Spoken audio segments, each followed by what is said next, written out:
More time, shall we? 1, 2, 3, fire! Huzzah! Nicely done. Are you going to do like stories about it? Two genders, we need 5 more women. Well, there's our New York City lady. Come here. I didn't let your wonderful son play this morning, but anybody from farther away than New York City? I mean, come on. New York City, one of the first capitals of our nation. You can't come with her, sorry. I'm sorry.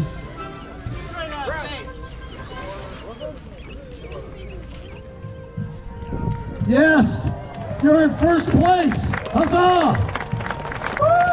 Use the term medic if you see a fake casualty on the battlefield or something, because we need to know that it's a problem and we need to respond to that. So now on to our. So it kind of doesn't matter in a pitched battle. You're trying to stop the enemy from getting too close to you and pushing you off the field.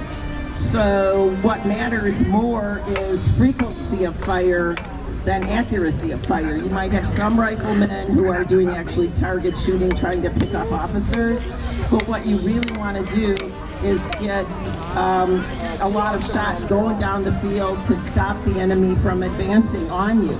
So as we go through our demo, you will begin to see most of the time the guys will be fighting in a straight line, because what you want to do is being lined up facing your target and firing as often as you can at the broadest part of your target.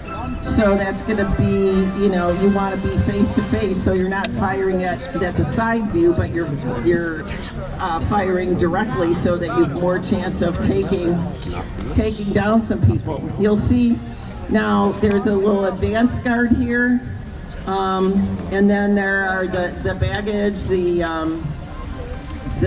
wagons and the women as they're moving camp. The men would have carried their own equipment and their cooking kettles and things like that, but tents and other equipment would have probably been carried, heavier equipment would have been carried in the wagons. They might have had wagons with horses. Here, this is a small contingent. Evidently, they don't have any horses to pull the wagons, but they've got some smaller hand wagons that the guys are pulling with the heavy equipment. And you'll see the women are in a group in the middle with the baggage, as we understand that was a position that all of that was guarded, and that allowed them not to be in the way should there be some sort of reason to, should there be an attack by the enemy or something.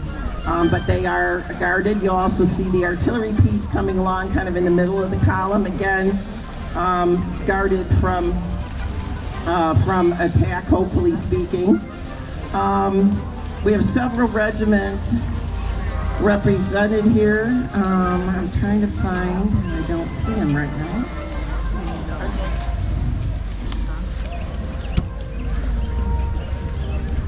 It looks like they have the march going from place to place. Looks like they've stopped. This may be like a rest break. If they've been marching all day, this may be the time that they've stopped to get some water, and hopefully they've been issued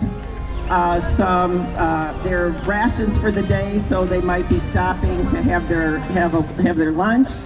There's the people I was looking for. Coming on the field now is the Illinois Regiment.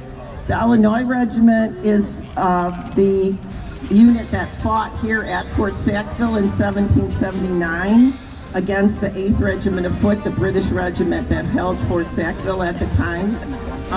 They're in the blue coats with the white facings, just still marching on the field with the white flag. They are the unit that is credited with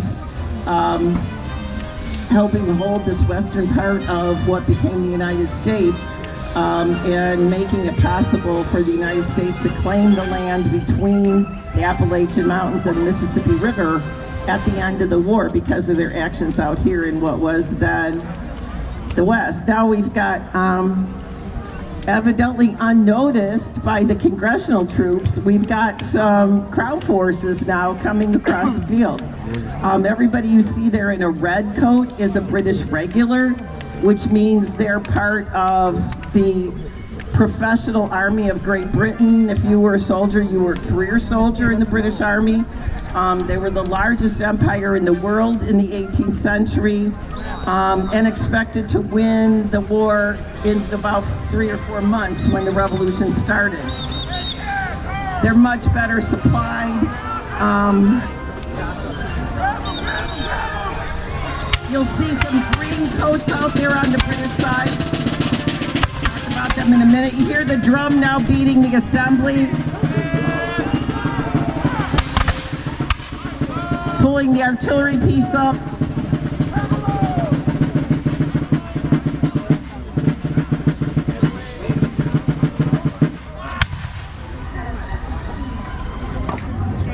Here's some screams from the women.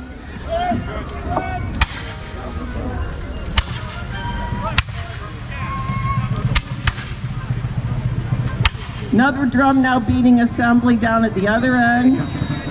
I was going to say the British are way outnumbered, but now we've got some further Crown forces coming on the field in the back. You'll see in a minute if you can't right now.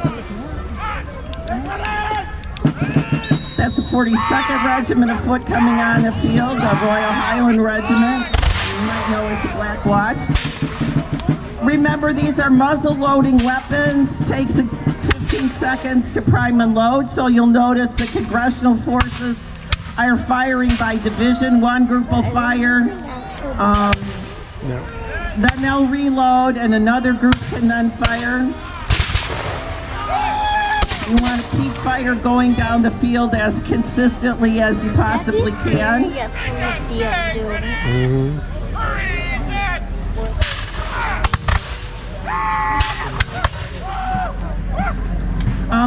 The soldiers in the green coats on the British side, those are the loyalists who did not think we should be fighting for independence. They're the ones I mentioned earlier, who were Americans fighting on the other side.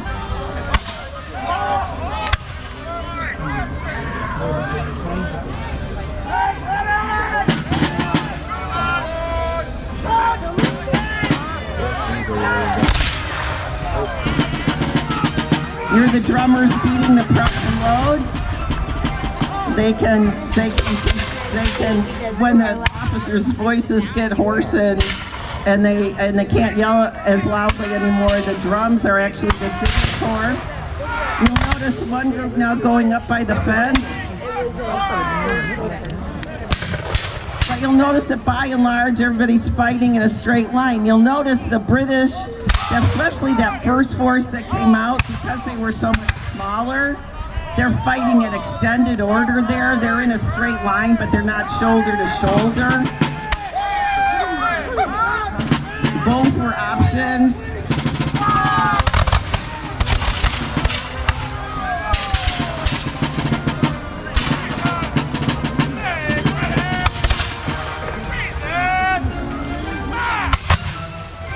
You see the Crown forces also firing by division, so that one division will fire and then reload, and then the next can fire, so you can keep more continuous fire going down the field.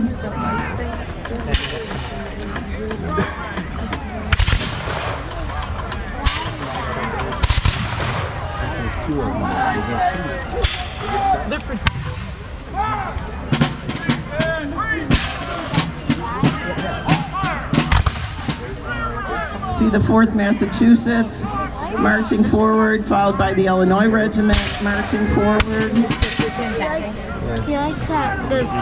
So the congressional forces,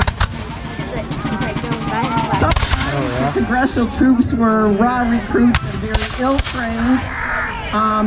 These seem to be pretty well-trained. They don't appear to be very intimidated by the British, even though those Crown forces are professional soldiers, while everybody on the congressional side is a volunteer. Pretending they got shot.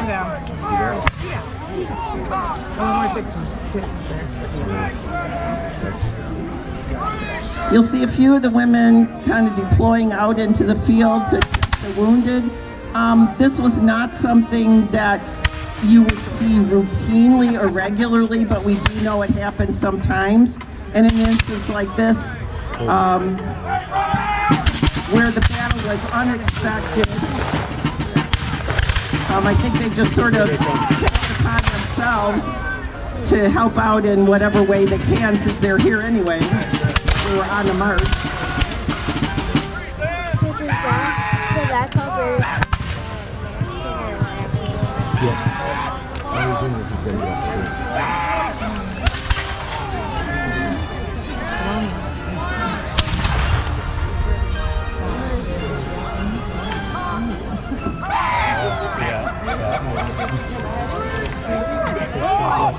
Mother's Rangers, the Loyalists, and the Green Coats over on the British side, the American citizens, have done some fighting with Native Americans, and you can kind of hear that in some of their cries out on the battlefield, things that the regular Redcoats probably would not do. Like a bad day of work. I wonder how they have that practice us. I don't know. You must have probably scared some of the I know, people they're so who loud. live around here.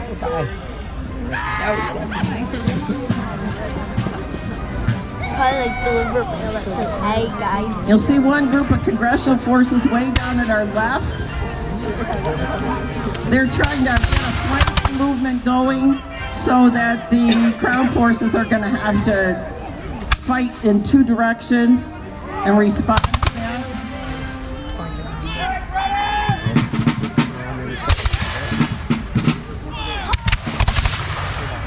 Not too many casualties yet. Actually, probably in a real battle, a musket is very effective at 50 yards, still effective to 100 yards.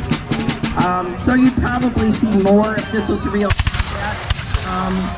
We only have this much space, and so we got to work within it, and it's, if we start taking a lot of casualties at 50 yards, then the battle would be over way too soon. But 500 people, so what do you need? most of the casualties that you see out there are not dead on the battlefield. All the ammunition is a solid round lead ball. There's no exploding ammunition in the long or anything like that. Even the artillery piece very rarely used any kind of exploding ammunition. So it was basically, were you hit? Oh! I said one of the congressional groups went up and now was called back. I'm not quite sure.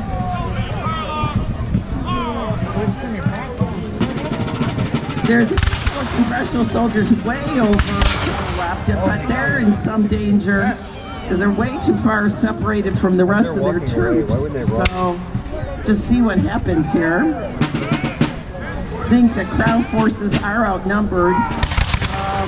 We are out on the frontier essentially, so part of the result here will depend on, do both sides have enough ammunition to fight to the death, or it's one side gonna run out of ammunition.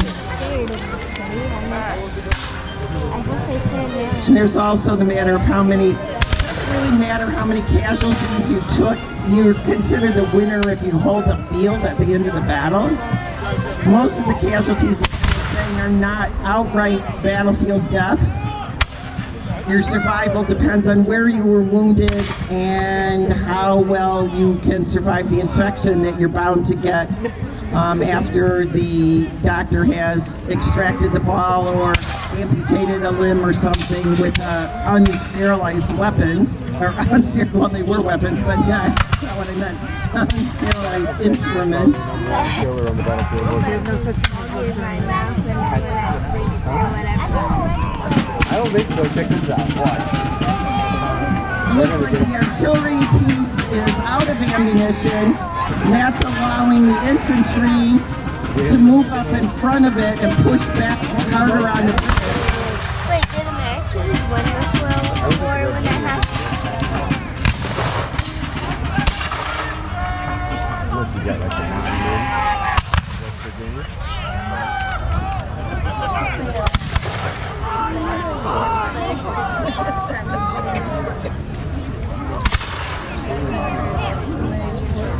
British are stubbornly not giving up here. Why aren't they? It may be that there is some of what's being moved in those wagons, maybe a pay chest or some ammunition or something like that, that there is their particular goal that they're trying to get here, rather than just harassing the enemy, because they're pretty determined. Americans is allowed to move over the battle line. Yep. So I could get as close as I wanted to. Yep. Wait, would your grandpa No. Your grandpa? Littered with My bodies. great- Looks like the Crown forces are withdrawing, although slowly. Their choices actually are to vacate the field or to ask for a parley and ask for surrender terms. And I'm out of here. Yeah. we'll see which they choose to do. It may be that the congressional forces are not particularly interested in taking their surrender and taking prisoners, because then you have to continue to feed them and take care of them, and supply lines out on the frontier here were sometimes kind of thin. So just see what. Wait, did the British give up? They're retreating. Going back into the woods. They did, but Is it done? I don't know yet. Oh, now I get a bayonet charge from the 4th Massachusetts going across the field. They're joined by the Illinois Regiment, making sure that all of the enemy So bored. forces have been swept from the field. They're always out there. They're kind of, I feel Like like all the guns and the cannons. It takes a long time to do it, doesn't it? I feel like if you're really fighting for your life, you're gonna do a little bit. They're just pushing them on the field at this point. It's been Yeah, they just take a long time to do that. It's not like real.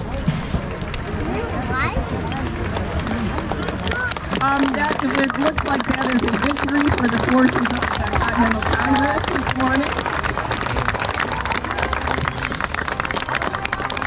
Or I guess it's this afternoon. But thank you very much for coming out to see our first tactical demonstration of the day. We will have a return engagement.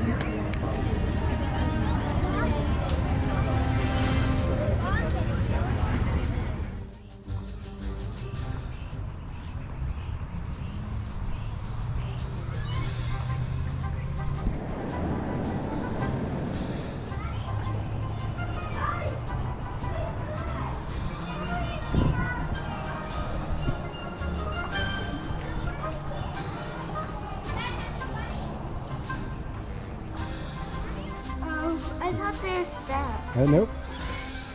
Just be careful. Just walk slow. You got it.